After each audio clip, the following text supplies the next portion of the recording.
Good evening. It's nice to see a crowd here. Welcome. My name is David Golomboski. I am an assistant professor of government and international affairs here at Augustana, and I am the faculty member who strives to carry forward the legacy of Dr. Peter Schotten in the work of advising, teaching, and supporting Augustana students, including those who aspire to careers in law, a number of whom are here, which is nice to see. When Dr. Schotten passed away last fall, we discussed opportunities to honor him and to celebrate his impact. As we visited with alumni, we heard over and over of the time he invested in getting to know his students and of how he helped them better to understand themselves, especially as they contemplated their vocations. They also shared how much his belief in their ability to succeed and his deep commitment to helping them reach their potential meant to them. I can add that Dr. Schotten's support to me as I joined the Augustana community 4 years ago was immensely valuable and also quite touching, given the legacy that I knew he was leaving here.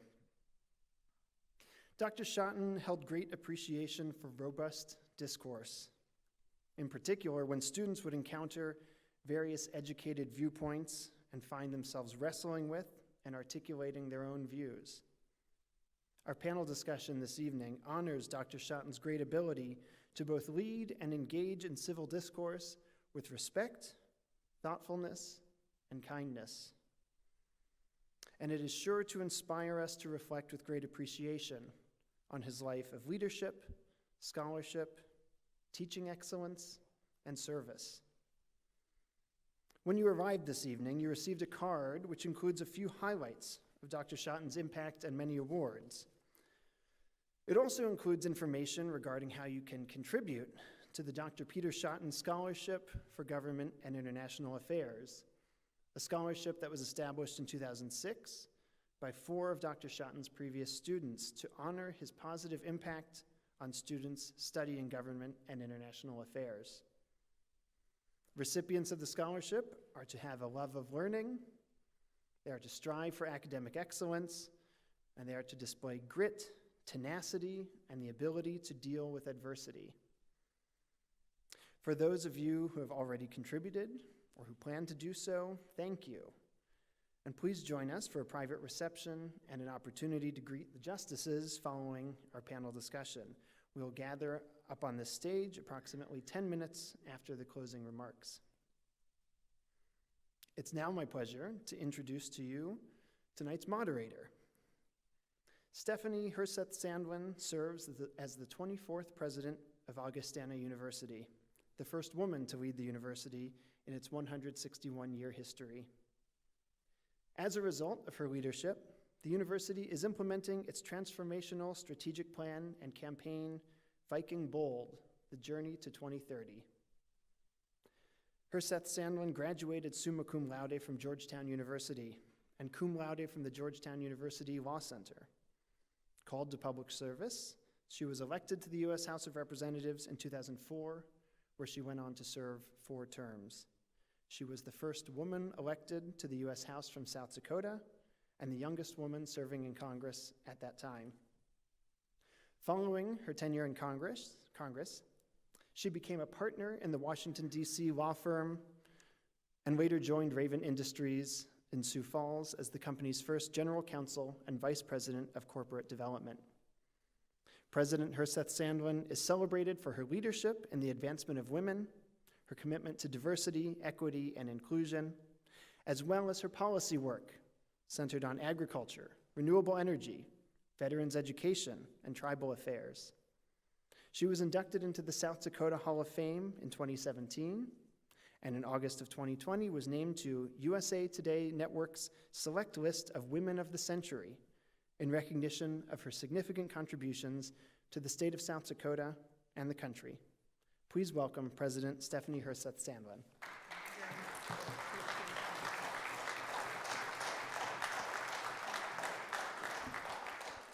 Well, good evening, everyone. Thank you very much for joining us for this very special event to honor Dr. Schotten and his legacy of impact on students and alumni and the university. It's wonderful to have so many of you here with us in person, as well as so many online. And I want to thank Dr. Golomboski for the introduction, and the invitation to join us and moderate this evening's panel. So Dr. Golomboski has been doing an extraordinary job filling some very big shoes. It's clear to me and to colleagues across campus that Augustana students interested in law school deeply respect and appreciate the guidance that you've been giving them over these past few years. I'd like to extend a special welcome to Peter's widow, Bernice Schotten, who's here with us this evening, and to Peter and Bernice's daughter, Heike, who's joining us virtually. You both will always be deeply admired as members of the Augustana community, and we're so happy that you're both with us here this evening.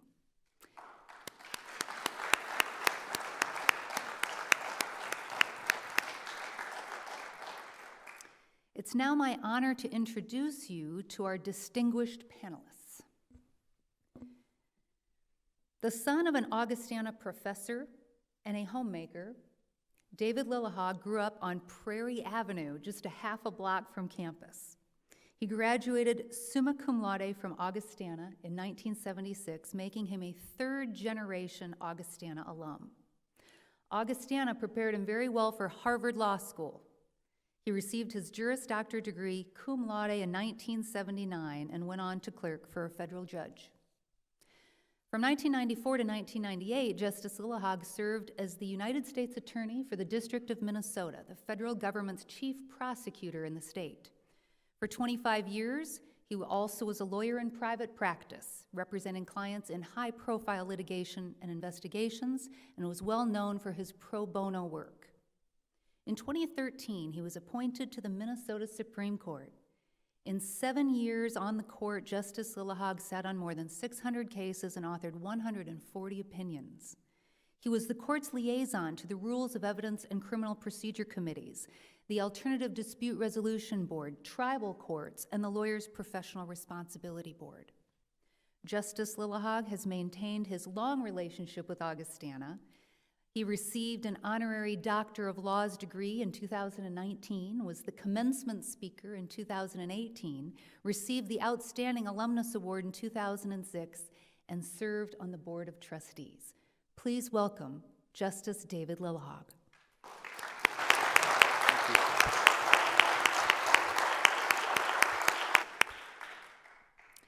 Judith MEIERHENRY served as a justice of the South Dakota Supreme Court from 2002 until her retirement in 2011. She was the first woman to hold that position. Prior to that, she was a circuit court judge in the 2nd Judicial Circuit in Sioux Falls for 14 years. Justice MEIERHENRY earned her Bachelor of Arts degree in 1966, her Master's of Arts in 1968, and Juris Doctorate in 1977 from the University of South Dakota, and was awarded the degree of Honorary Doctor of Laws from the university in 2019. Justice MEIERHENRY began her career as a high school and college English teacher, including as an instructor at the University of South Dakota from 1968 to 1970. Sandra Looney, isn't that great? Yes, Dr. Looney, Professor Emeritus of English. After law school, Justice MEIERHENRY was in private practice with her late husband and former Attorney General in South Dakota, Mark MEIERHENRY, until they moved to Pierre, South Dakota in 1979.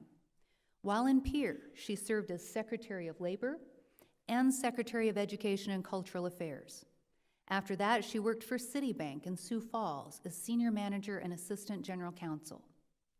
Justice MEIERHENRY has been awarded several honors during her professional career, recognizing her achievement in law and leadership, including being named one of the 10 influential women of the century for South Dakota by USA Today Network.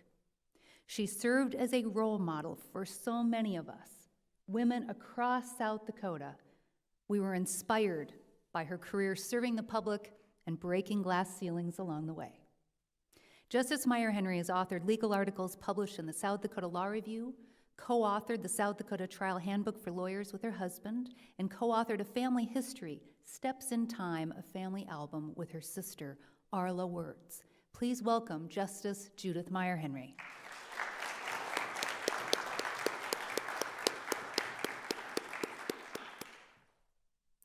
David Gilbertson was appointed to the South Dakota Supreme Court in 1995 and was retained by voters in multiple successive elections.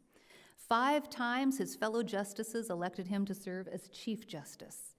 He served on the court from 1995 until his recent retirement in 2021 and is the longest tenured Chief Justice in South Dakota history. Chief Justice Gilbertson received his undergraduate degree from South Dakota State University in 1972 and his Juris Doctor degree from the University of South Dakota School of Law in 1975. Each university has recognized him as a distinguished alum. He engaged in private practice from 1975 until his appointment to the Circuit Court bench in 1986. He served as a circuit judge for the 5th Judicial Circuit from 1986 until his appointment to the Supreme Court. Chief Justice Gilbertson served a term as the president of the Conference of Chief Justices in addition to other roles in the conference, a term as the chair of the Board of Directors for the National Center for State Courts, and as the state court representative to the Criminal Rules Committee of the United States Courts from 2010 to 2016. His many awards include the 2014 Grassroots Award from the American Bar Association for his defense of judicial independence and for developing programs to increase attorneys in rural areas of South Dakota. Chief Justice Gilbertson also has championed alternative courts throughout his career, drug and DUI courts, as well as specialty courts for veterans and those with mental illness, helping to save countless lives over many years. Chief Justice Gilbertson and his wife Deb have 4 children, 2 of whom graduated from Augustana, Eric and Rachel. Please also welcome Chief Justice David Gilbertson.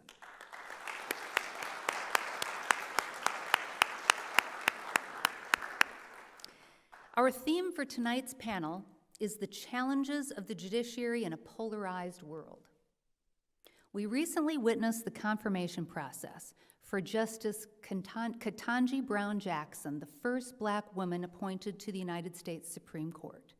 In her opening remarks to the Senate Judiciary Committee, Justice Brown Jackson said, quote, "I've been a judge for nearly a decade now, and I take that responsibility and my duty to be independent very seriously. I decide cases from a neutral posture. I evaluate the facts, and I interpret and apply the law to the facts of the case before me without fear or favor, consistent with my judicial oath." End of quote. Each of you modeled ethical decision-making, integrity, independent thinking, and excellence throughout your service on your respective courts. You've also witnessed and experienced tremendous changes in government and society throughout your careers. And the spotlight on high-profile legal cases and outcomes grew to ever-increasing levels with social media and other media outlets. So we're very grateful for your time this evening in sharing your unique perspectives on the challenges of the judiciary today. Now, following your remarks, we'll have time for questions from our students. Honorable Justice Lillahag, I would invite you first to share your prepared remarks, followed by the Honorable Justice Meyer-Henry, and concluding with the Honorable Chief Justice. Thank you.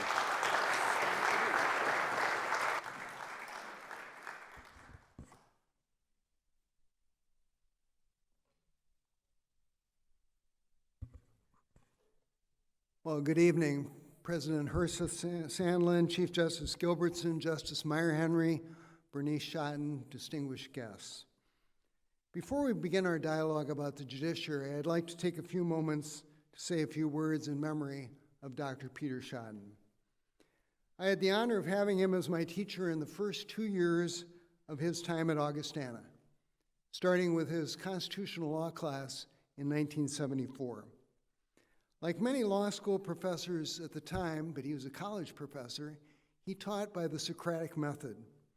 From the moment he welcomed us into class and posed his first penetrating question, we knew this was not just another class.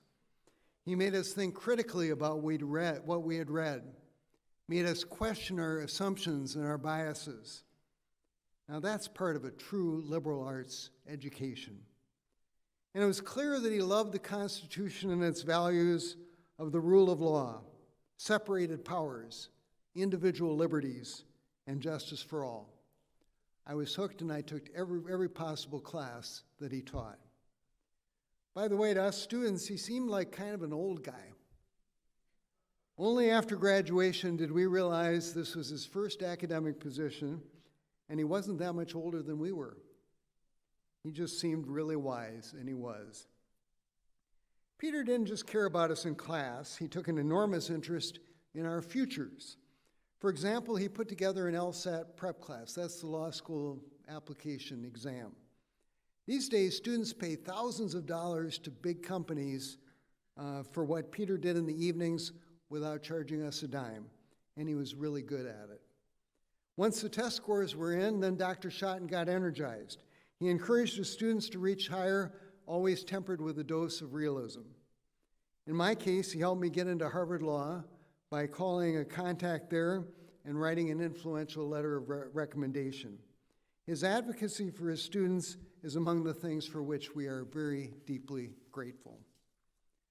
When I arrived at law school, I realized I was in pretty fast company. But I was able to stay in the running because of the rigor with which Peter taught.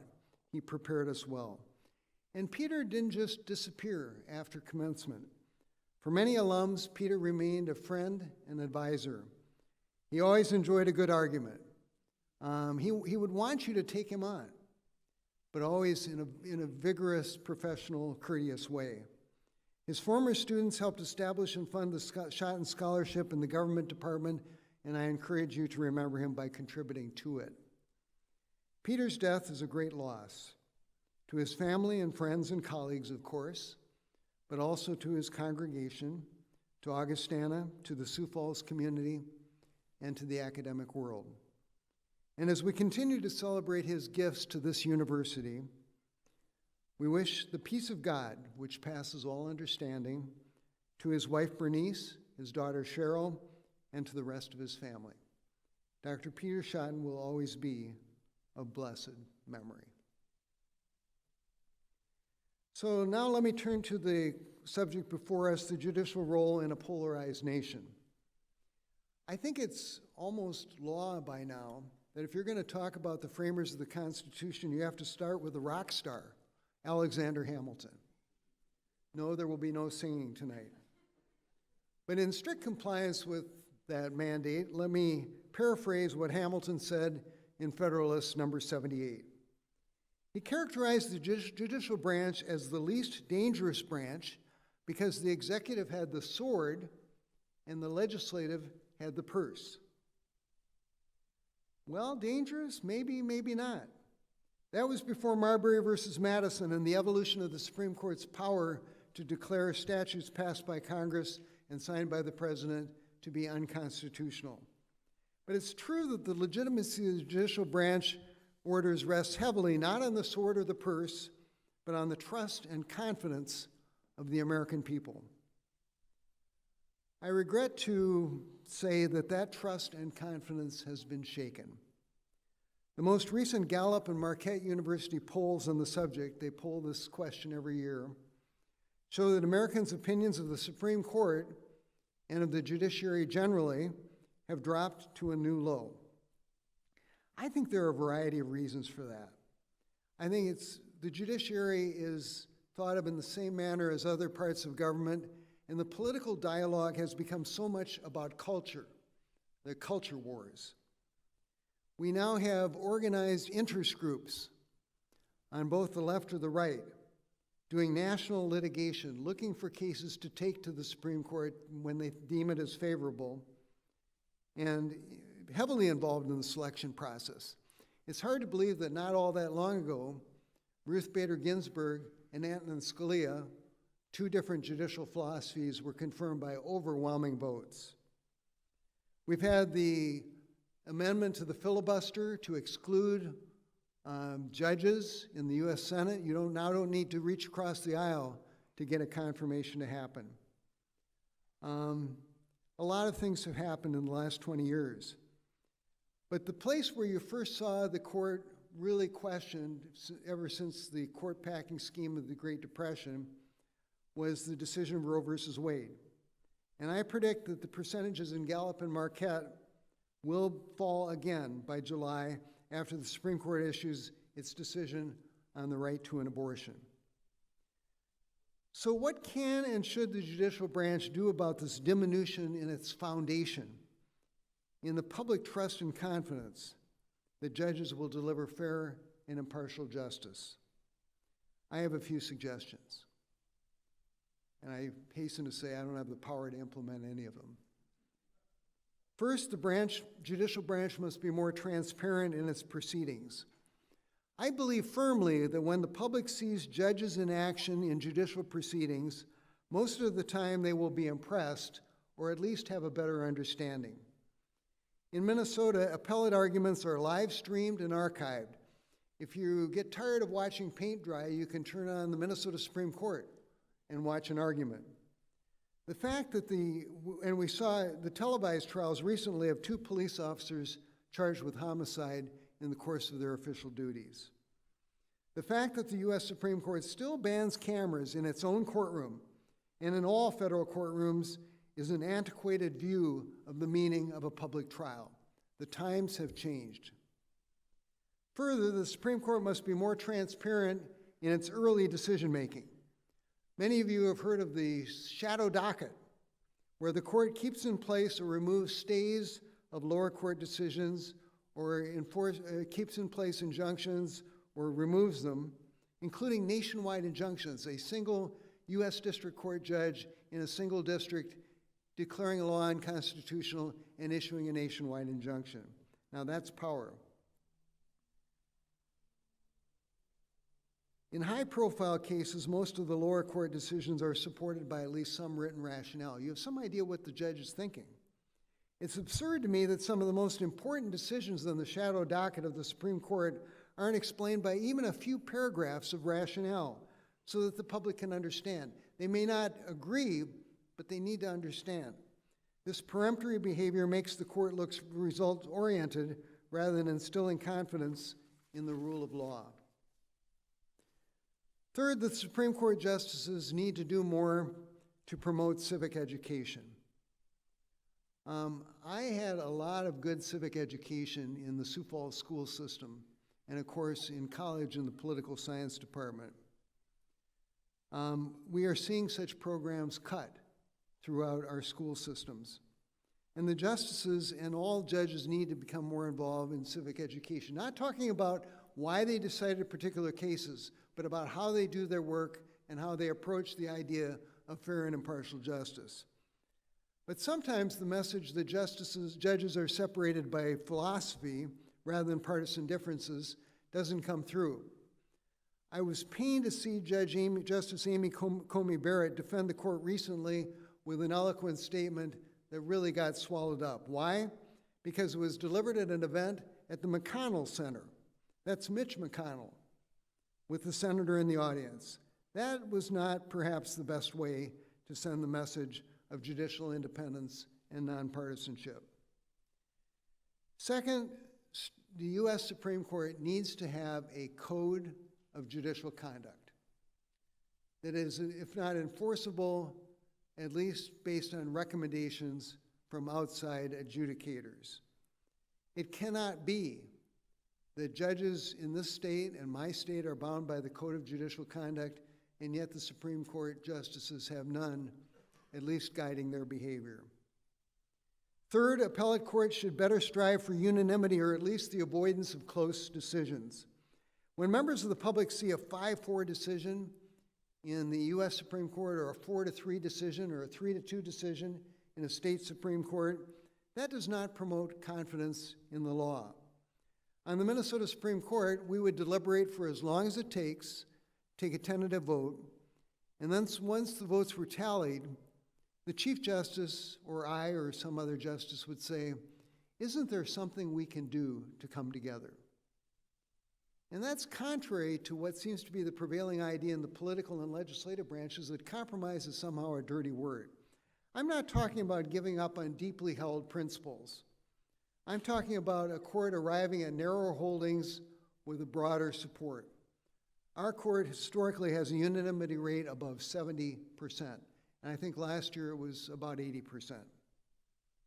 Fourth, judges must put aside their public affiliations with groups that will be construed by the public as Democratic or Republican. I now regret, as a Supreme Court justice attending the National Convention of the American Constitution Society, in the same way I regret seeing other judges attend the conventions of the Federalist Society. Judging is not political, and it must be seen as not political. And then finally, every court needs to focus on the basics of judicial independence, integrity, and due process. Those of you who might be golfers, there's a famous saying that the game of golf is found in the dirt. What that means is the golfer goes to the practice range for many hours and bears down, and you see in the dirt what the flaws in your swing may be. In the same way, the basic core job of a judge, is to decide cases based on the following ideas. Facts are facts, and lower court decisions will not be reversed unless clearly erroneous. Evidence is evidence. Truth is truth. The idea that based on findings of fact and conclusions of law, we can enunciate clear rules of law is fundamental to the independence and the mission of the judiciary. And those opinions need to be understandable to most readers, or at least the syllabus or summary of the opinion should be understandable. And by the way, that doesn't necessarily mean writing a lot more. Over the last 30 years, there's been an explosion in the size of written opinions, not on the shadow docket, but generally. Perhaps not coincidentally, that's been accompanied by the digital revolution, which makes it possible to write more, cut and paste more, and cite more. But good legal writing, good writing generally, always means using just the right number of words to support the right conclusion, no more, no less. When I was writing, I tried to keep in mind admonitions attributed to Pascal, Benjamin Franklin, and Woodrow Wilson about needing time to make a writing shorter. But because we're at Augie, I'd rather quote Martin Luther, who was reputed to have said, "If I had my time to go over again, I would make my sermons much shorter, for I am conscious they have been too wordy." In the spirit of Luther, I've already said enough. Thank you very much.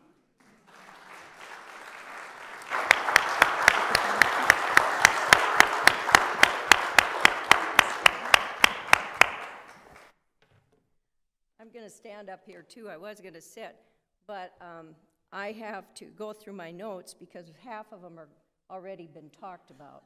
And I knew that was going to happen, so I'm a little bit flexible on some of my notes, and I might have to be paging through and look like I'm not quite as organized as I'd like to be.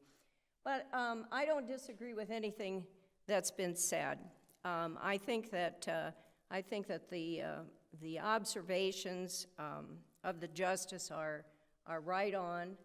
I think what I will do is maybe fill in some of the other things that maybe have not been addressed. It's been, I've been retired. I haven't been on the bench since 2011. So you do the math on that. And the longer you're out, you're not involved in the day-to-day operations, and maybe aren't as quite attuned to what's going on in the court system. And of course, the one I was most familiar with is the state of South Dakota's court system, and then the communications you have with neighboring justices and other courts that you might come in contact with. But I think when the whole opinions that seem to be permeating society right now, that are driving the confidence in the judiciary down, are really coming from the national level. I think if you go down, if you start to do the polls, they have indicated that people have more faith the closer you are to your own community. And I think that's true. I don't know that we do many polls of South Dakota Supreme Court or the courts in general, but I think if you would find that the approval rating and the confidence level is much higher than maybe nationally some of the Gallup polls and the other polls that we indicate. But I think overall, because what happens nationally permeates locally, that the confidence in the judiciary has steadily declined. I don't think anybody would disagree with that. I was always proud, though, that when they did these polls, that compared to the other branches of government, usually the judiciary was the highest. I think the lowest right now, and has been for years, is people's opinion of Congress. And the confidence that things can happen in Congress is, you know, sometimes in the 20%, and I think it's even dipped lower than that. Where when they look at the judiciary, it's closer to 60%, and it used to be higher, but, you know, you'd like to see it a little higher than that. The challenges of, sticking to the theme here, the challenges of the judiciary in a polarized world. I've been thinking a lot about that.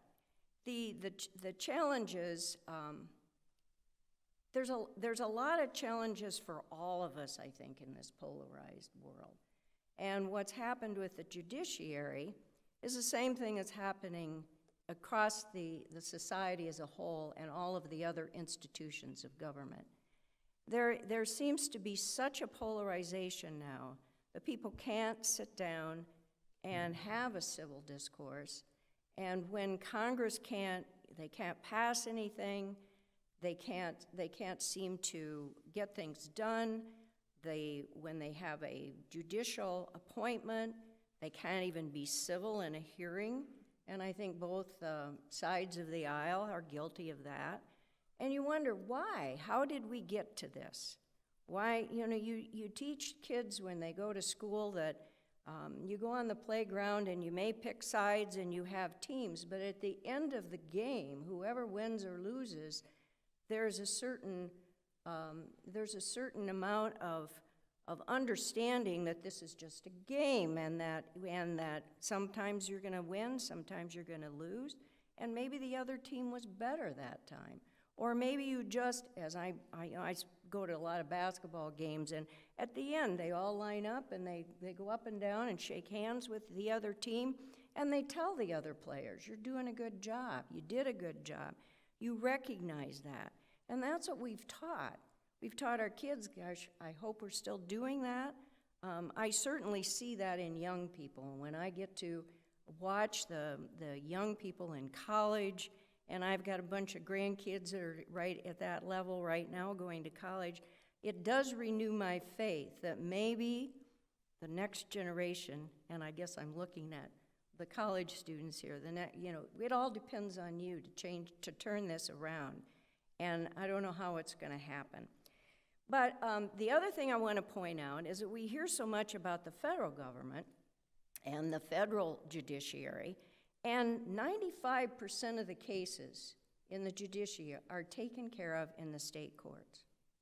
It's a very small fraction that go to the U.S. Supreme Court, and of those cases, it's a small fraction of U.S. Supreme Court opinions where there's a 5-4 decision.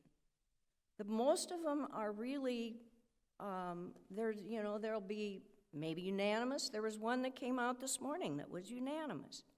Now several of them had to write their own part of it, but it was unanimous, and it was a case about whether or not a flag by a Christian group could be flown outside of a public building. And they all unanimously said that under the circumstances of how it was put there, and it was a group of people that asked to congregate on the square. And the government institution said, yes, we allow whoever's doing that, they can put a flag up. So this happened to be a Christian flag, and then the governmental entity decided, whoops, maybe this isn't a good idea, this might be establishment, and so it got into the courts. So they did deny it. They got into the courts and said no, the 9 to, I guess it was a 9-0, but they all agreed on that. So, you get the impression, if you listen to the news media, that they're constantly at each other and that so many of the opinions come out split. And that isn't really the case. And I think the other thing you get a misconception is that really the people who are making the decisions that affect your daily lives are right here in your communities. They're your local judges, they're your state judges. I think it's the federal system where it's because it's been so public, and the rancor and the accusations that fly around, and the political parties and the press have made this something that we all kind of think, whoa, we really, we can't have confidence in these people that are sitting with the black robes and making decisions. And that's unfortunate. I noticed over the years, and if you watch particularly a federal judge, because those are the people that are appointed by the president, whoever's in power at that point. If a judge makes a decision and it hits the press and they talk about what that federal judge decided, they will now always have appointed by President Bush, President Trump, President, whatever. Where I don't remember in my earlier days of being on the bench or in the judiciary that was the case. So the press, I think, and the way they cover things makes it sound like it's more political than it is. And there's always politics involved in the judiciary, because most of the judiciary are appointed by a political, in a political process. In the state, it's usually the governor, although some states you can run for a judgeship, like in South Dakota, and I think Minnesota also, can't you? And in the federal system, it's the president who's in power that appoints the judge, and then it's confirmed by the Senate. But there's always politics involved in it, to a certain extent, and you're going to have. But once the judges take on the role of a judge, I kind of think the politics falls away more. Now, maybe the public can't understand that, but if you're on the inside of it, I think you would notice that, judges take that robe seriously, and they take their oath, that they will take the oath to uphold the Constitution of the United States and the state of whatever state that they are in, and the federal judges take similar. And most of them take that very, very seriously. There might be some outliers, and of course we all come with our experiences and our philosophies, but most cases that are in front of you have nothing to do with whether you're a Republican or a Democrat, a liberal or a conservative. They are a law that has been passed that you are applying. You did not pass it as the judiciary. The legislature passes it, or the Congress passes that law. And the facts are always different in every case. And that, it's either a jury or a judge decides, okay, if there's a dispute on the facts, you're gonna make that decision. Probably doesn't, in most cases, it would never enter your mind whether this judge was a Democrat or a Republican. No one wants to lose a case, so we always say as judges, particularly if you're on the trial court level, at least 50% of the people that leave the courtroom are not going to be happy with you. And it's easy then to say, well, that judge didn't like me, or he or she was against me. But it behooves the courts, I think, and the judiciary to remind people of that on a regular basis. And I, too, agree that I am disappointed by the Supreme Court, and maybe some of the U.S. Supreme Court, and maybe some of the ways they have handled some of the controversies that they have become embroiled in, maybe appearing too political, falling into the pattern of the Congress and the rancor that's going on with the questioning and this and that. And I think that I think, this just recently, there's a lot of discussion about the ethics and whether or not justices should abide by a code of ethics, just like all the other federal judges and all the state court judges have a code of ethics and that guide you. And if there's certain things that come up that involve your own family or financial interests or things of that nature, you have to recuse yourself. It's unethical not to, and you're bound by that code of ethics. The Supreme Court is the only court that doesn't have their own code of ethics. Now, what they do say, to be honest about it, they'll say, well, we review it, and some of them do recuse themselves under circumstances, but I think the perception becomes that they aren't paying attention. And I think that it would probably be appropriate for them in this to build more confidence in the courts to really look at that. I know Congress has looked at whether or not the Congress should impose a judicial code of conduct on the U.S. Supreme Court, and you can imagine how far that will get. However, they did just pass, maybe even today or yesterday, an amendment to I forget what the name of the act is, that requires Congress, members of Congress, to file financial reports if they are involved in some trading within a certain period of time. If they have a financial interest in some stock, for instance, it's over, I think, $1,000, that they have to then file a report within a certain amount of days that indicates that they have done that. And then that is public, and you can go and look at it. They just passed that now covers the federal bench. And that'll go into effect, I'm not sure when, but soon, I think. So if that is a concern, which evidently there had been some concern that federal judges were not recusing themselves, were not stepping down, and were not filing reports, and that they were actually sitting on cases where they might have a financial interest, too large of a financial interest. So I think those are steps that are happening, and I think those things might be helpful. I think the other thing that maybe, and I'll kind of leave it at that, because I think this is one of the things that maybe that I can talk about with a little more confidence, is that I've always believed that the judiciary should look like the people it serves.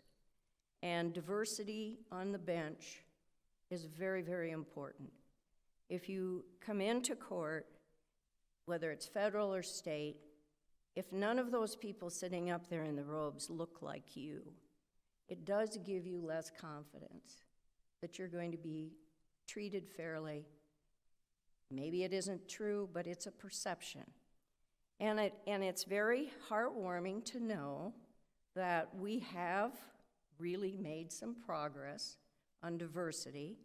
I know in this state, being the only woman on I was the only woman on the circuit court when I first went on in the state, and then on the Supreme Court I was for my tenure there in the first one. We've made a lot of strides for women on the bench. I think we have not been as successful in diversity as far as race. And I think the people of color just are not represented to the same percentage as they are in the, and if you don't have that diversity, I think that also eats away at the confidence that the public has in the court system. I think it was disheartening a little bit that the first black woman on the U.S. Supreme Court almost was attacked because she was the black woman on the Supreme Court, and how could we possibly pick, there was something wrong about that. And of course, we're over that, and I think that was a political ploy and a political theater.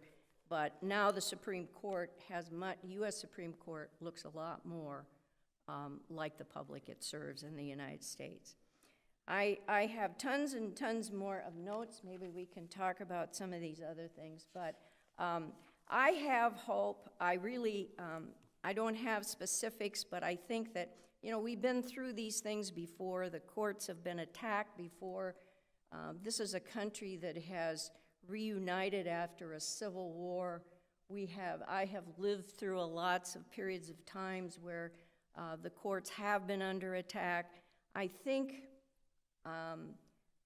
we're going to get through this period. As I say again, my faith is in the next generation of young people. They've grown up with more of a diverse experiences, and I think we're going to see some improvement. I just don't know if it'll be in my lifetime, but thank you.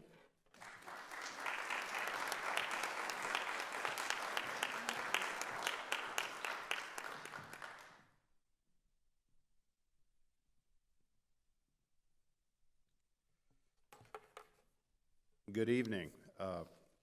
As the tail end of the dog here, a lot of the things that I probably could have discussed have already been said by the two distinguished justices that have already spoken. So I will not repeat that other than to say amen. I'd like to open with a thought from an alumnus of this institution. Sigurd Andersen, who was born in Norway, immigrated to the United States, later became governor of the state of South Dakota, and then ended his career public service as a circuit judge. He said, "Judging is important business. In fact, it is so important. It is the only occupation that God gave a book in the Bible to. There is no book of doctors. There is no book of engineers.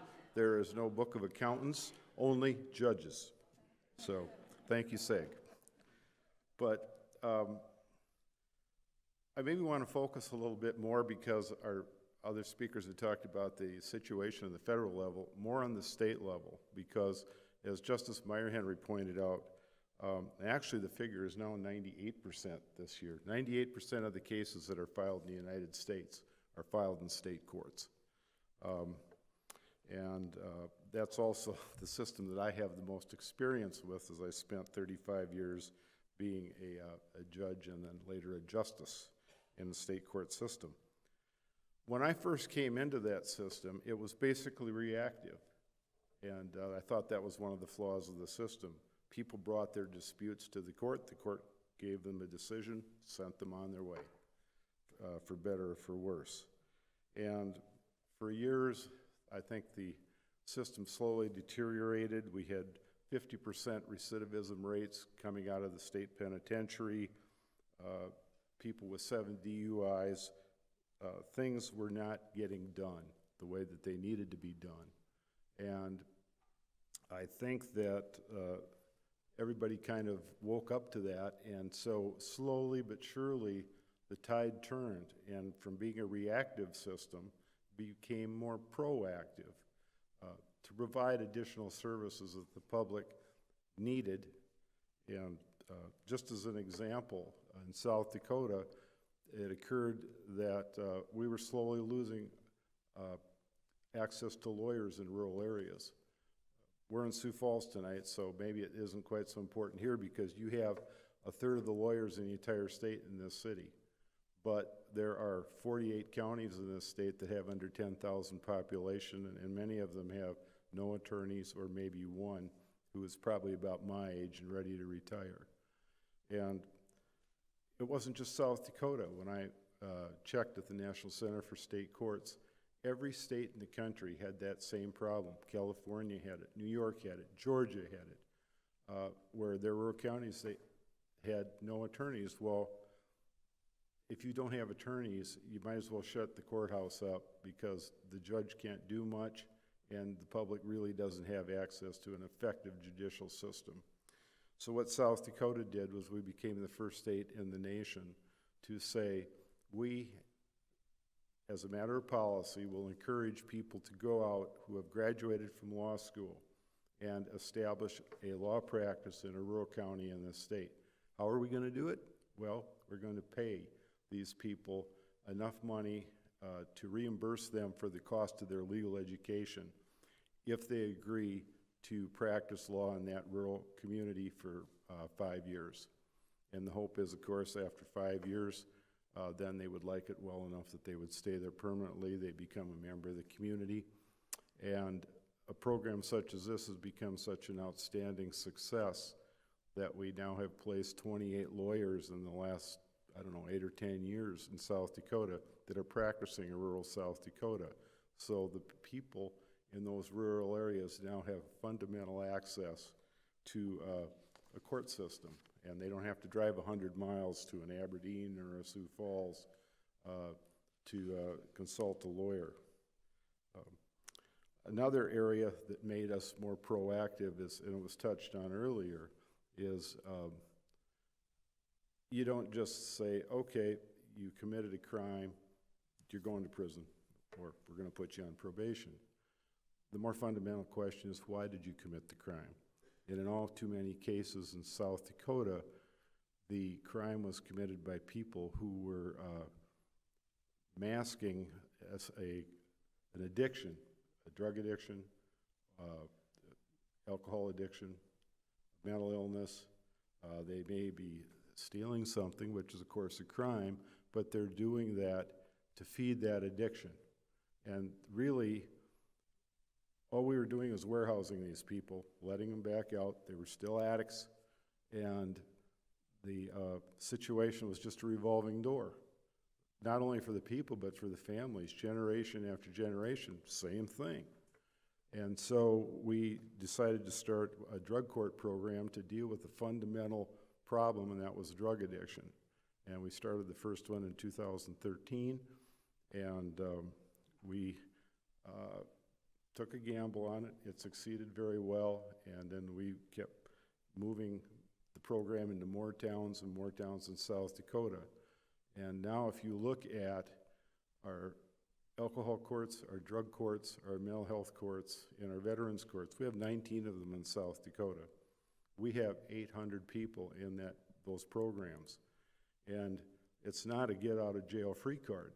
These people are required in drug and alcohol courts to have a job, maintain a home. If they have children, they have to support those children. So there are over 1,000 children that they are now supporting instead of the public at $10,000 a year per child. And it's a money saver. It costs $9,000 a year to put one of these people in one of our programs for a year. It takes $25,000 to keep them in the penitentiary for a year. And our success rate is 80%. They don't reoffend, whereas if they come out of the pen, the chances are at best 50-50 that they will reoffend. And this has worked across the state in various programs. We specialize it a little bit.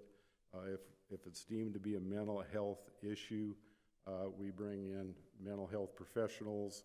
If it's an alcohol issue or a drug issue, we bring in people who are trained in that area, or if they're a veteran. A lot of veterans, unfortunately, after they separate from the military, run afoul of the law for various reasons. And we will put them in a veterans court, and the judge who runs veterans court is a veteran. He can talk to veterans. And these programs have been highly successful. And everybody recognizes it. The legislature has been highly complimentary to it. The governor has been very supportive of it. The public has really come together to support these kinds of programs in this state, and they have a lot of states. I mean, these programs didn't originate in South Dakota. They're working in many, many, many states, but they don't get the big headlines.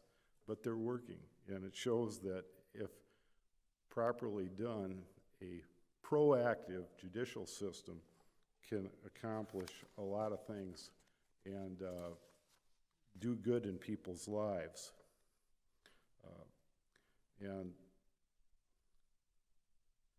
you know, another point too, and it was brought up a little bit, is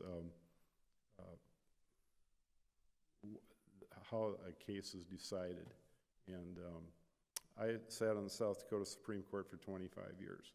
I can't count the number of cases that we talked about as a group of 5 justices. We go in a room and it's just the 5 of us, and we can say what we think. and it's a private conversation. And despite what is reported at the national level, in that 25 years, I don't ever remember somebody saying, well, the liberal view is, or the conservative view is, well, I'm a Republican, so I'm going this way, or I'm a Democrat. There was no trading of votes, anything. It was always just looking at the facts, looking at the law, and trying to make the best decision that each individual justice could make. And I wish the public was probably made aware of that, and but that is the case, is that the labels really, at least at the state Supreme Court level, I don't think they exist. So I hope that we continue to work in this state as we've successfully worked. As Chief Justice, I worked with the governor, I've worked with the legislature to create some of these programs to help people. Another example would be elder abuse. Our laws protecting senior citizens, and by the way, by 2025, I think we'll have 200,000 people in this state that are over 65. We are not a young society. But 5 or 6 years ago, if you stole from grandma, it was a misdemeanor. If you hit her, it was a crime. And if you only threatened her and didn't hit her, it wasn't a crime either. And we went to the legislature, we convened, first off, a study group to bring in all the people that had expertise in the various areas, and we came up with a proposal. The governor supported it. We went to the legislature. Their leadership supported it, and it all passed. Those are the kinds of things. Juvenile reform was another example. South Dakota had the worst incarceration rate for juveniles in the country 10 years ago, until we completely overhauled the juvenile system. It's not perfect, and there are still some things that need to be ironed out, and they've been reported in the media. But certainly just locking all these kids out, they're going to get out.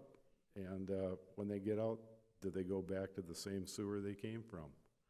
There has to be a focus, and the new laws recognize that on not just the juvenile, but the family. So you have these cooperative efforts, and it's like a good friend of mine, Gene Daverpool, said one time. He's over 90 now. He's a retired circuit judge, and he might still be hearing a case or two once in a while. But he said, it's just like being in a rowboat. He said, if we all row together, the boat's going to go forward. If we don't row together, he said, the boat's just going to go in circles. So, at least from my perspective on a state level, I think we have made some progress. We are now proactive as a judicial system, but we need to do more. And you can't really see the finish line because society always changes. There are going to be additional challenges probably 20 years from now that we can't even dream about sitting here tonight. But we can do the best with what we have and make our system as fair as possible and as available to everybody, so we can comply with that logo above the U.S. Supreme Court, equal justice under law. Thank you.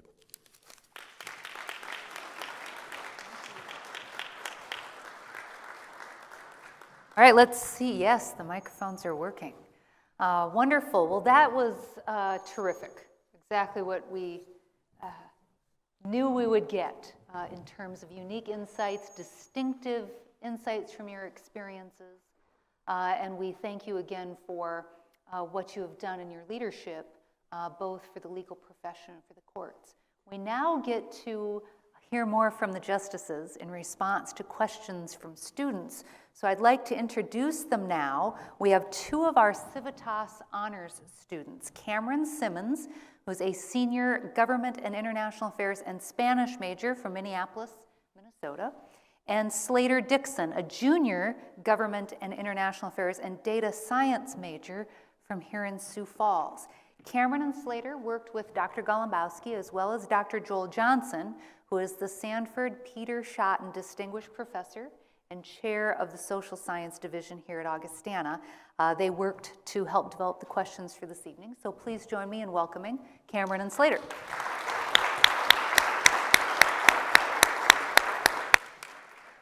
All right, good evening. Thank you all for the amazing insight you provided today. The question that I would like to ask is, what theory or theories of judicial interpretation of laws and constitutions do you think is or are appropriate to enable courts to adequately evaluate new issues in a society that is always evolving? Oh, yeah, go ahead. Okay. I think and this is generally the standard review that the South Dakota Supreme Court uses, you interpret things as written, not as you think they should have been written, but you interpret them as written, and if it's not the best language or something, it's not our job to fix it, it's the legislature's job. You can call attention to that and request the legislature to take a look at it, but if you keep things, as they say, up with the times, then you are, in a way, you don't have a statute anymore. You have now a subjective interpretation by a person in a black robe. I think, what you're referring to is the originalist theory of the U.S. Supreme Court. I think that maybe becomes more important for a court of that stature, or of the appellate court of the U.S. Supreme Court, because they actually do more constitutional interpretation of the United States Constitution. That isn't something that probably we've all dealt with. Anybody wants Constitution of the United States interpreted goes into federal court. But I understand what you're saying. I think, it's reading the law or reading the Constitution and interpreting the law as the makers and writers of the Constitution intended it.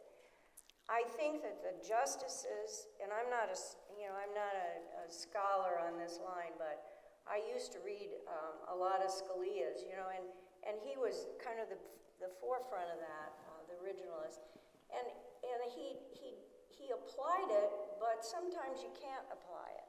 I mean, I think if you read all of his opinions, I think you would find that sometimes it just doesn't fit. And so, not that you use your own imagination on what it should mean today's, but there's just some things that even an originalist Supreme Court, in my opinion, it doesn't work all the time, I guess is my opinion from following that. But I think, I agree with David, though. I think that most of us, we don't pass the legislation as justices or as judges. Either the state legislature passes the legislation, the Congress passes the legislation, and they aren't always as articulate as you would like to see. And so they tend to, instead of cleaning up their own mess, and this is an opinion, they dump it in the courts and hope that somehow we'll bail them out. And I think that then it becomes a problem. Because we try the best we can, but sometimes they need to clean it up themselves. And we have written opinions where we basically say that this isn't very clear, and we might try to interpret it as best we can, but really, this is what you've said. If this isn't what you intended, you better change it and send it out with that opinion. Well, when you're interpreting state law, in Minnesota, you have the benefit of the legislature passing a law to tell you how to do it. The legislature has said if the words of the statute are clear and unambiguous, you apply the letter of the law. You can't operate under the pretext of applying the spirit. If the words are not clear and unambiguous, there are two reasonable meanings to the words you're interpreting. Then you take into account extrinsic evidence, like legislative history. You get clues from other parts of the law as to what the legislature intended, because after all, it is legislative intent that is paramount, whether the words are clear or not. And sometimes you interpret words as clear and unambiguous, and you're darn unhappy that you have to do so. And you think maybe the legislature screwed up. I think if you do so in a careful manner, you can flag that for the legislature. We had a 4-3 decision in the Minnesota Supreme Court. And if you don't mind, I'd like to tell a short war story.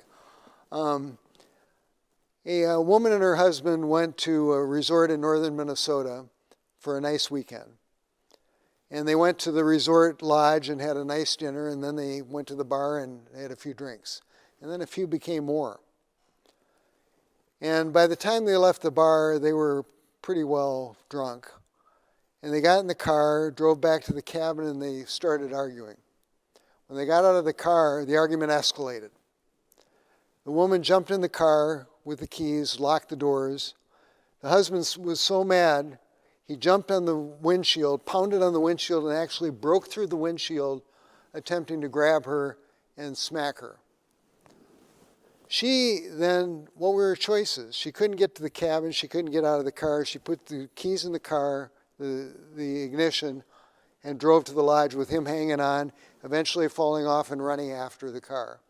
They get to the lodge. Bystanders call the sheriff. They separate the two. They charge him with domestic assault.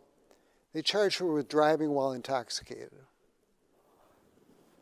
And the question was, under Minnesota law, is the defense of necessity allowed as a defense in this kind of proceeding to revoke the driver's license? And it was a 4-3 decision. The Chief Justice wrote the lead majority for the court. I wrote the lead dissent.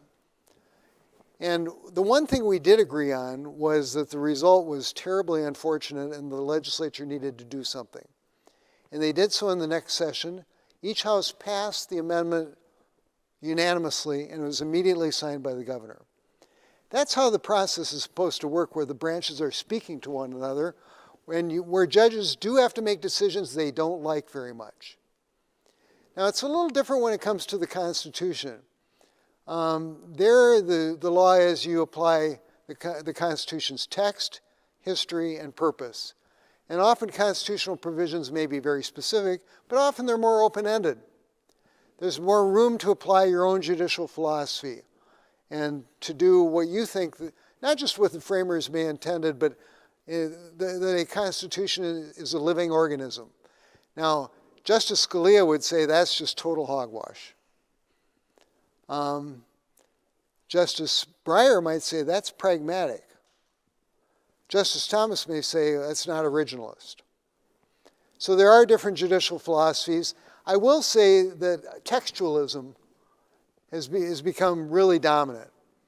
Justice Elena Kagan said upon Justice Scalia's death, "We are all textualists now."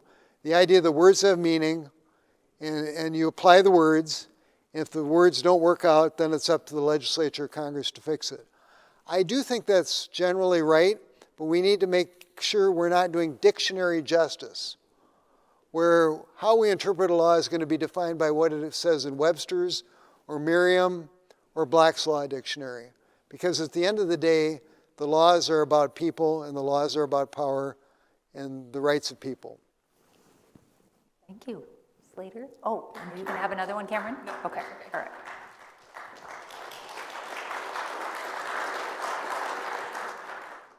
All right, thank you again for joining this panel. So with the recent nomination process, there was a lot of conversation about diversity, and not only diversity with people of color and women or men, but also diversity related to the potential of having a state Supreme Court justice appointed to the U.S. Supreme Court. And while it makes sense to me that like a state justice would be a good addition to the court, I don't really understand what someone like that might bring. So I was wondering if you could discuss the specific ways that a former state justice could be an asset to the federal Supreme Court and what challenges they might have trying cases at that level. Nomination? This is your vetting When I'm process. president, sure. I think we're probably all too old, Yeah, too old. which is, as presidents at the federal level, and governors also have become more systematic about wanting their own philosophies represented on the court. They've sought younger and younger justices for courts of last resort. And I think that is unfortunate because let's see, I became a Supreme Court justice at age 59. I'm not sure I should have been there any earlier. There may be others who are more brilliant and wise at the same time. I think it'd be a great idea to have a state Supreme Court justice on the U.S. Supreme Court. The Supreme Court has become too much of an ivory tower. And I say that as somebody who came from Harvard Law School. Too many Harvard Law graduates, too many Yale Law graduates on the court. I had a colleague on the Minnesota Supreme Court, David Strauss, who's now in the Eighth Circuit. He went to Kansas University and University of Kansas Law School. And I think being from that area and going to those institutions would add some measure of diversity. And he was talked about in the Trump administration for the Supreme Court. So I do think we need diversity in terms of philosophy, in terms of what people look like, who they are, the experiences they bring to bear. And it wouldn't hurt to have a few more people from the Midwest. I think well said. I don't, has there ever been, do you know, if there ever been a Supreme Court justice that has moved on to the U.S. Supreme Court? Oh, sure, Sandra Day O'Connor and William Brennan. That's right. She was in the Arizona court. Yeah, she was. Well, Brennan was on the New Jersey Supreme Court. But that's it, probably. Yeah, from the Supreme Court. Somebody Google that. Yeah, somebody Google it and see.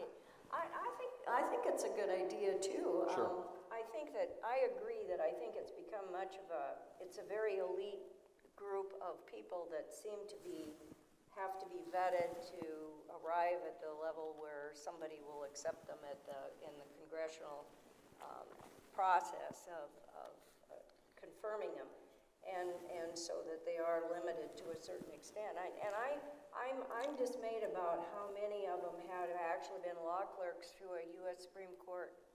Now that are on there that were actually law clerks to a U.S. Supreme Court and justice, and I think that's interesting too. I worry. I think even at the state level, judges are very isolated. I mean, even though we live in our communities, our kids go to school, our grandkids might participate in things, and we see people, you still get very isolated. And the federal bench is even more so. When a state court judge has to keep their somewhat attuned to the communities because they must either run for election or retention or something, and most of them anyway. And you want to keep involved. This is going in and out, isn't it? When I'm turning my head, I'm sorry. But on the federal level, they really can be isolated in that they're appointed, and they really aren't. They're not necessarily involved in the day-to-day life of what's going on. Would you support? Supreme Court, it's really worse. Would you support term limits for Supreme Court justices? Yes, I didn't get to that in my notes, but I think that needs to be discussed.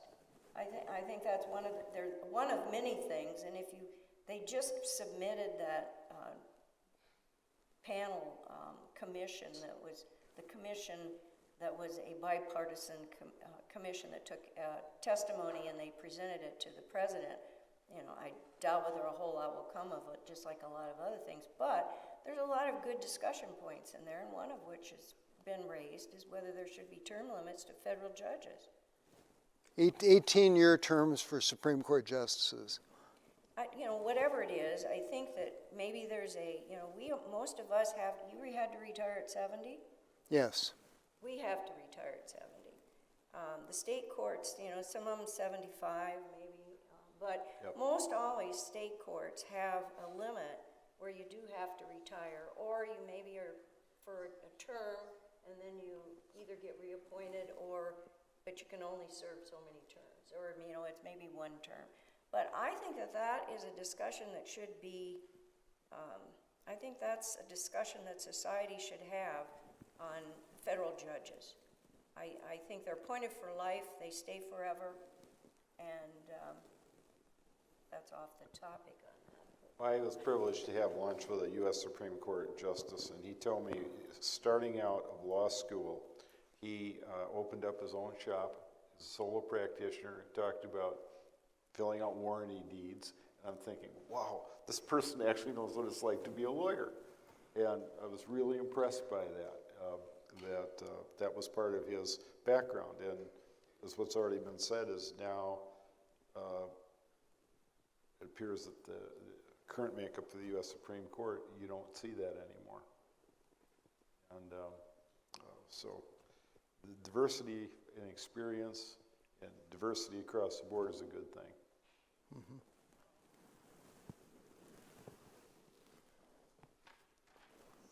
Let's thank Slater and Cameron for representing. Did a wonderful job representing the Augustana student body with their questions this evening. I have one more. And taking notes, as lawyers tend to do. And I'm going to thread some things each of you discussed into a final question for the evening. Justice Lillahag, you talked about the importance of promoting broad civic education. Justice MEIERHENRY, you mentioned sort of how we're treating our children about civility and what we're modeling and traditions that are important. And Chief Justice Gilbertson, you talked about a proactive judicial system that can do good in people's lives. So a lot of the folks in our audience today, in person and virtually, are alumni that are lawyers, or who are students who are on the pre-law track.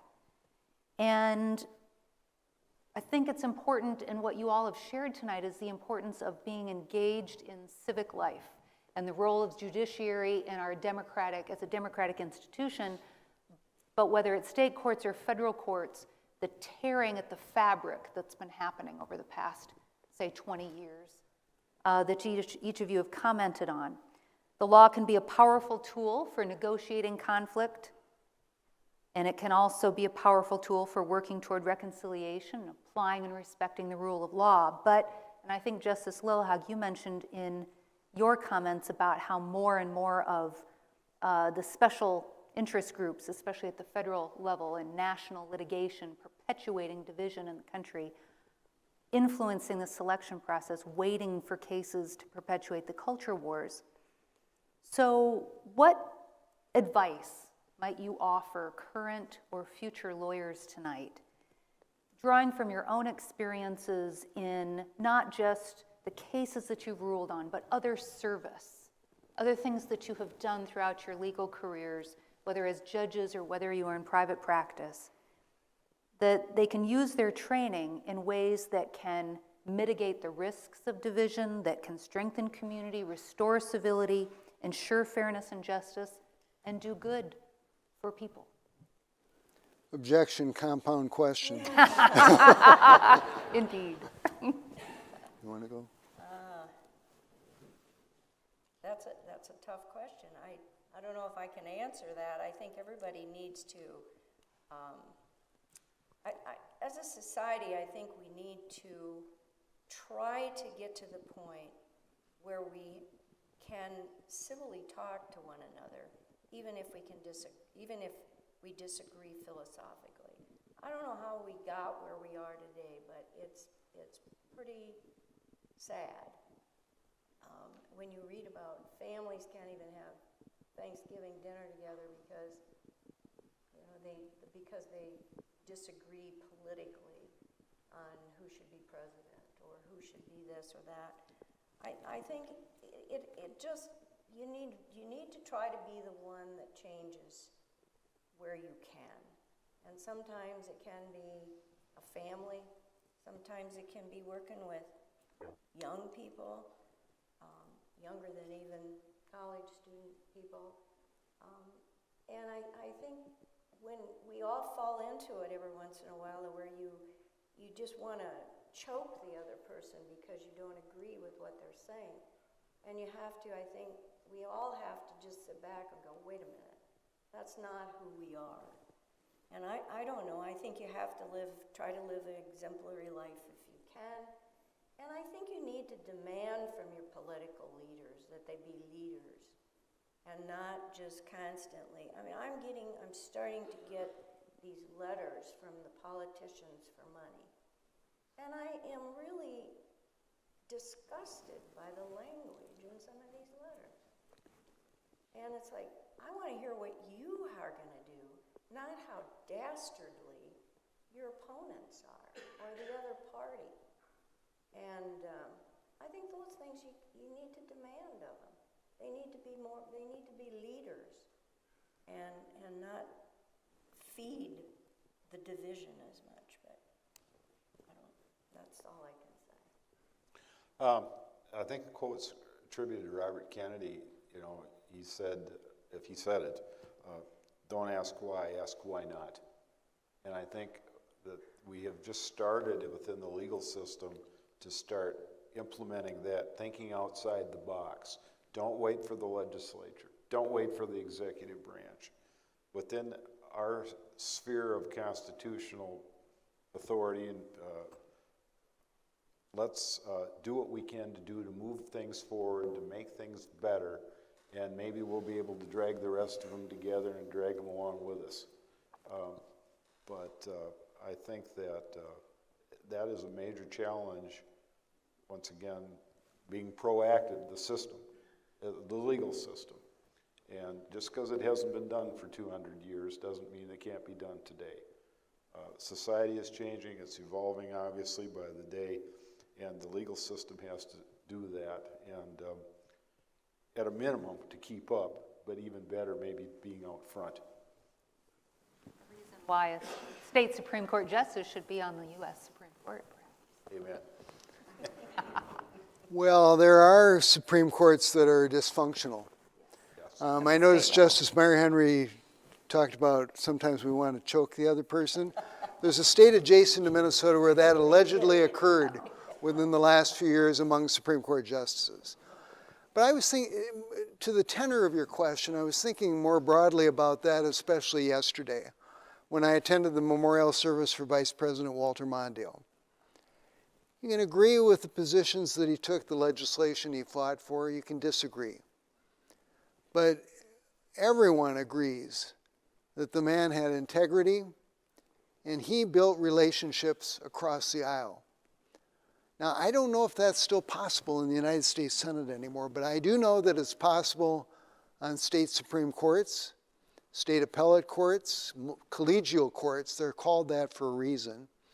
They're not just colleagues, but you're to be collegial. And most importantly, in the lawyer's profession, the bar. That's hard to do, especially because lawyers are so competitive. And in litigation, you win, lose, and sometimes it's in between you settle, but you're fighting all the way, and clients are paying you to fight and advocate for their interests. And it's extremely important, and I emphasize, I think I was too aggressive and too personal as a less senior lawyer. Now that I see it as a more senior lawyer, I'm actually kind of horrified by it. And whenever I'm speaking to groups of less senior lawyers, they're not always young, by the way, I suggest that you handle your cases and your transactions in such a way that you advocate vigorously, zealously indeed, for your client. But when the transaction or the case is over, at least leave open the possibility that even if you aren't friends with opposing counsel, you can do business with opposing counsel. Actually, I made some very good friends being adverse to them on cases. In the law firm that I'm working with right now, I was in a couple of cases against the person who's now managing partner of the firm. And when the second such case was done, he said, let's go get a cup of coffee. And I was happy to do that because we'd clashed, but we'd done so based on the facts and the law, not based on personalities or politics. And he said, now that we're done with the case, I'd like you to come to Frederickson and Byron. I said, wow, that's as great a compliment as you can get when your adversary says, we'd like to have you in our corner.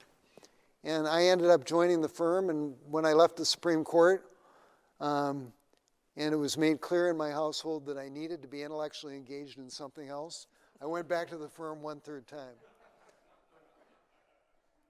And so when I was done, I was able to call that same managing partner and say, I'd like to come back. And he said, come back. That can't be possible in every case or transaction. We know that. But outside of the rules of professional conduct and outside of the rules of practice for state courts, there are the unwritten common law rules of civility, courtesy, and integrity. And if you convey that starting in college, going to law school, thereafter as a lawyer, you'll be able to end your career, as we're all nearing the ends of our careers, saying, I conducted myself with integrity. I reached out to people who disagree with me. I tried to understand and listen to them. And I had a good career as a lawyer. That's the way I want to end it.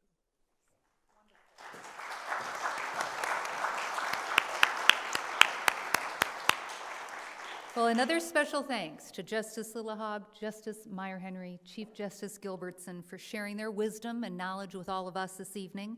You have deepened our understanding of the complexities of the court system and given us added perspective regarding what we can do individually and collectively to promote justice, ensure fairness, and be civil, respectful, and collegial.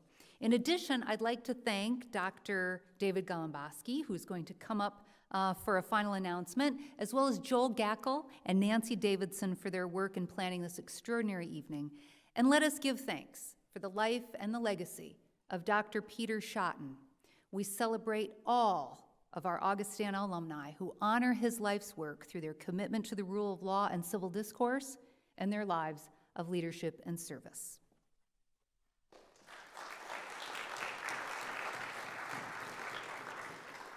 I want to add one additional expression of gratitude, and that is to President Stephanie Herseth-Sandlin for her role moderating tonight's panel.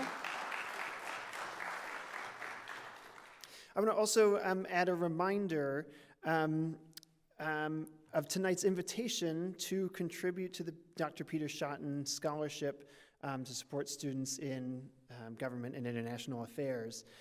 Supporting current and future students. So for those who have contributed or for those who intend to contribute, I remind you of your invitation to join us up on stage for a reception in just a few moments following the end of tonight's event. And otherwise, I thank you again for your time and for your presence here, and I wish God's blessing and peace upon each of you. Thank you again for joining us, and have a nice night.